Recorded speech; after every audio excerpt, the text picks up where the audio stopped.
ഇന്നലെ നമ്മൾ കണ്ടതാണ് മേഘവിസ്ഫോടനം എന്ന സംശയം. ആ രീതിയിലാണ് മഴ പെയ്തുകൊണ്ടിരുന്നത്, പ്രത്യേകിച്ച് കളമശ്ശേരി ഭാഗത്തൊക്കെ.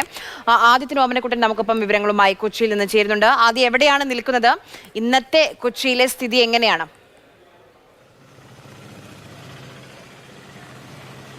ആര്യ, കൊച്ചിയിൽ ഉച്ചയ്ക്ക് ശേഷം പെയ്ത മഴ നിർത്താതെ തുടരുകയാണ്. ഓരോ മണിക്കൂറിലും മഴ ശക്തമായിക്കൊണ്ടിരിക്കുകയാണ്. ഇപ്പോൾ മഴയിൽ നേരിയ ശമനമുണ്ടെങ്കിലും മഴ നിർത്താതെ തന്നെ തുടരുകയാണ്. ചാറ്റൽ മഴ പോലെ തന്നെ തുടരുകയാണ്.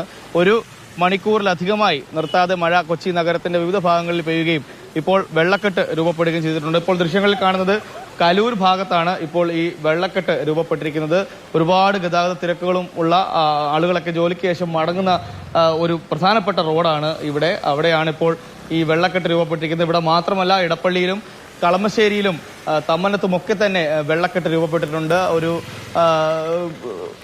ഈ മഴക്കാലപൂർവ്വ ശുചീകരണമൊക്കെ പൂർത്തിയാകാത്തതിന്റെ എല്ലാ പോരായ്മകളും കൊച്ചി നഗരത്തിൽ വെള്ളം കെട്ടുന്നതിൽ കാരണമായെന്ന് വേണം പറയാൻ. എന്നാൽ ഏറെക്കുറെ ഈ ബ്രേക്ക് ത്രൂ, ഈ വെള്ളം പൊങ്ങുന്നതിൽ ഒരു പരിധിവരെ പരിഹാരമായിട്ടുണ്ട്. എന്നാൽ തന്നെയും കൊച്ചി നഗരത്തിന്റെ വിവിധ ഭാഗങ്ങളിൽ ഇപ്പോഴും വെള്ളക്കെട്ട് രൂപപ്പെടുകയാണ്. ഇപ്പോൾ ഏറ്റവും ഒടുവിൽ ലഭിച്ചത് ഇടപ്പള്ളിയിൽ ഉൾപ്പെടെ, സുപ്രധാന മേഖലയായ ഇടപ്പള്ളിയിൽ ഉൾപ്പെടെ വെള്ളം പൊങ്ങുകയാണെന്നാണ് അറിയാൻ സാധിക്കുന്നത്. ഇപ്പോൾ കലൂർ ഭാഗത്താണ് നമ്മളുള്ളത്. കലൂർ ഭാഗത്ത് തന്നെ ഈ south Janata road, Deshabhimani road, Mathrubhumi road, Azad road എന്നിങ്ങനെ വിവിധ റോഡുകളിൽ വെള്ളം കയറിയിട്ടുണ്ട്. അതുപോലെ തന്നെ ഈ തമ്മനം ശാന്തിപുരം കോളനിയിൽ നാളുകളായി ആളുകൾ ആശങ്കയിലുള്ള തമ്മനം ശാന്തിപുരം കോളനിയിൽ വീണ്ടും വെള്ളം കയറിയിട്ടുണ്ട്. അവിടെയുള്ള കോളനി നിവാസികളുടെയൊക്കെ അവസ്ഥ വളരെ പരിതാപകരമാണ്. എത്ര നാളായിട്ടും അവർക്ക് യാതൊരു പരിഹാരവും ലഭിച്ചിട്ടില്ല. അവരുടെ പ്രശ്നങ്ങൾക്ക് യാതൊരു ആശ്വാസവും ലഭിച്ചിട്ടില്ല. ഇപ്പോഴും അവിടെ വെള്ളക്കെട്ട് തുടരുകയാണ്. അതുപോലെ തന്നെ കളമശ്ശേരിയിൽ ഇന്നലെ വെള്ളം പൊങ്ങിയ മൂലേപ്പാടത്ത് വീണ്ടും വെള്ളം കയറിയിരിക്കുകയാണ്. മൂലേപ്പാടം നിവാസികളുടെ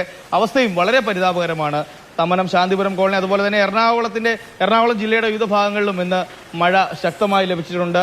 പുത്തൻകുരിശ്, കോലഞ്ചേരി ഭാഗത്തും വെള്ളക്കെട്ട് രൂപപ്പെട്ടിട്ടുണ്ട്. കാക്കനാട് ഒരു വീടിന്റെ മതിലിടിഞ്ഞ് തകർന്ന് അത് ഒരു വാഹനത്തിന് കേടുപാടുണ്ടാകുന്ന രീതിയിലേക്ക് ഒരു അപകടം സംഭവിച്ചു. അത്തരത്തിൽ മഴ തുടരുകയാണ്. കൊച്ചിയിൽ അതിശക്തമായി തന്നെ മഴ തുടരുകയാണ്. ഇനിയിപ്പോൾ കാലവർഷം ആരംഭിക്കാൻ പോവുകയാണ്. കാലവർഷം എത്തുമ്പോഴേക്കും എന്താകും എന്നുള്ള ആശങ്കയിലാണ് കൊച്ചി നിവാസികളൊക്കെ തന്നെ. കാരണം വേനൽ മഴയുടെ ഈ ഒരു തുടക്കത്തിൽ തന്നെ കൊച്ചിയിൽ പതിവ് വെള്ളക്കെട്ട് രൂപപ്പെട്ടിരിക്കുകയാണ്. കലൂരും ഇടപ്പള്ളിയിലും കളമശ്ശേരിയിലും ഒക്കെ വെള്ളക്കെട്ട് രൂപപ്പെട്ടിരിക്കുന്നു. തമ്മനത്തെ ശാന്തിപുരം കോളനി വെള്ളക്കെട്ടിന്റെ പിടിയിലായി കഴിഞ്ഞിരിക്കുന്നു. എന്തായാലും ഒരാശങ്കപ്പെടുത്തുന്ന സാഹചര്യമാണ് ഇപ്പോഴുള്ളത്. ഉച്ചയ്ക്ക് ഒരു 3 മണിക്ക് ശേഷം പെയ്തു തുടങ്ങിയ മഴ ഇപ്പോഴും നിർത്താതെ തുടരുകയാണ്. മഴയ്ക്ക് ശമനമുണ്ടാകുന്നില്ല. മഴ ശക്തമായി വരുന്തോറും വിവിധ ഭാഗങ്ങളിലായി വെള്ളക്കെട്ടും രൂപപ്പെടുകയാണ്. ഇപ്പോൾ കലൂർ ഭാഗത്താണ് നമ്മളുള്ളത്. കലൂർ തന്നെ ഈ south Janata road, Azad road, അതുപോലെ തന്നെ ദേശാഭിമാനി റോഡ് എന്നിങ്ങനെ വിവിധ ഇടങ്ങളിൽ വെള്ളക്കെട്ട് രൂപപ്പെട്ടിരിക്കുകയാണ്. ഇപ്പോൾ കലൂർ സിഗ്നലിനടുത്തുള്ള ഒരു റോഡിലാണ് നമ്മളിപ്പോൾ ഉള്ളത്. ഇപ്പോൾ തന്നെ അവിടുത്തെ കടകളിലേക്കൊക്കെ വെള്ളം കയറുന്ന രീതിയിലേക്ക് വെള്ളക്കെട്ട് രൂപപ്പെട്ടിരിക്കുകയാണ്. ആളുകൾക്ക് അങ്ങോട്ടും ഇങ്ങോട്ടും സഞ്ചരിക്കാൻ ഉണ്ടാകുന്ന വിധം, അത് വാഹനത്തിലായാലും കാൽനട യാത്രക്കാർക്കായാലും ഒരു ബുദ്ധിമുട്ടുണ്ടാകുന്ന രീതിയിലേക്ക് ഇപ്പോൾ കലൂർ നഗരത്തിൽ വെള്ളക്കെട്ട് രൂപപ്പെട്ടിരിക്കുകയാണ്. സമാനമായി ഇടപ്പള്ളിയിലും കളമശ്ശേരിയിലും വെള്ളക്കെട്ട് രൂപപ്പെട്ടിരിക്കുന്നു. അതുപോലെ തന്നെ എറണാകുളം ജില്ലയുടെ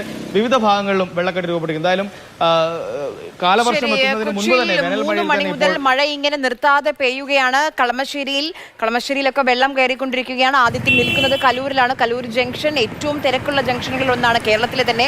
അവിടെ വെള്ളം കയറിയിട്ടുണ്ട്, ഗതാഗത കുരുക്കുണ്ട്. ഇപ്പോൾ കാക്കനാട് പടമുകളിൽ വീടിന്റെ ചുറ്റുമതിൽ ഇടിഞ്ഞു, മുറ്റത്ത് പാർക്ക് ചെയ്തിരുന്ന കാറ് താഴേക്ക് പതിച്ചു. അങ്ങനെ പ്രയാസങ്ങളുടെ വാർത്തകൾ വന്നുകൊണ്ടിരിക്കുകയാണ്. പല പ്രേക്ഷകരും അവധി ഉണ്ടോ എന്നൊക്കെ ചോദിക്കുന്നുണ്ട്, പ്രത്യേകിച്ച് തിരുവനന്തപുരത്തും കോട്ടയത്തൊക്കെ. പക്ഷേ ഇതുവരെ ഔദ്യോഗികമായി ഒരു അറിയിപ്പും വന്നിട്ടില്ല. ഒരു ജില്ലയിലും അവധി പ്രഖ്യാപിച്ചിട്ടുമില്ല.